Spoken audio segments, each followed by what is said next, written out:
Dunque partita la quarta serie, presentiamo la terza. In prima corsia Emma Bolognini, alla 2 Benedetta Meretti, alla 3 Maia Bordugo, alla 4 Alessia Coppola, alla 5 Jasmine Pistelli, alla 6 Gaia Molinari, 7 Camilla Vernaci e alla 8 Roberta Locatelli.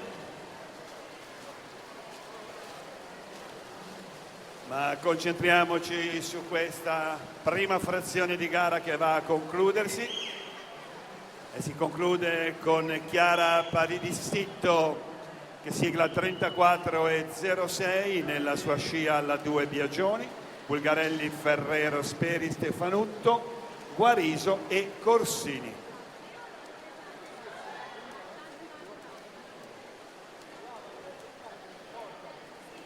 Intanto ricordiamo che il tempo da battere per salire al comando della classifica provvisoria è 2:49,09, ottenuto in precedenza da Domitilla D'Andrea.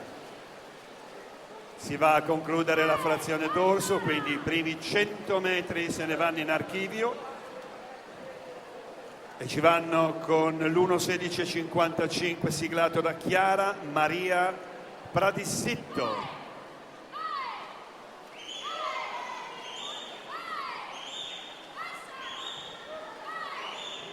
Nella scia della nuotatrice del Nuoto Club Milano alla 2 Speri, alla 3 Speri, alla 2 Biagioni, alla 8 Ferrero, alla 5 Bulgarelli, 6 Guariso, 1 Stefanutto, 7 Giorgia Corsini. Vediamo dunque la situazione come si profila.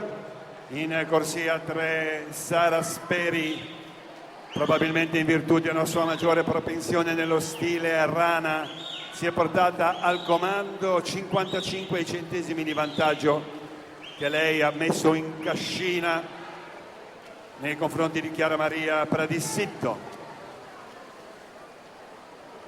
Dicevamo, il tempo da battere 2:49,09.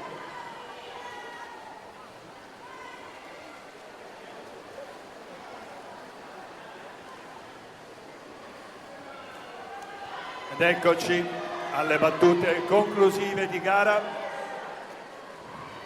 In corsia 3 Sara Speri va a chiudere con l'ufficioso di 2:40,38. 2:40,38, tempo che le consente di portarsi al comando della classifica ufficiosa.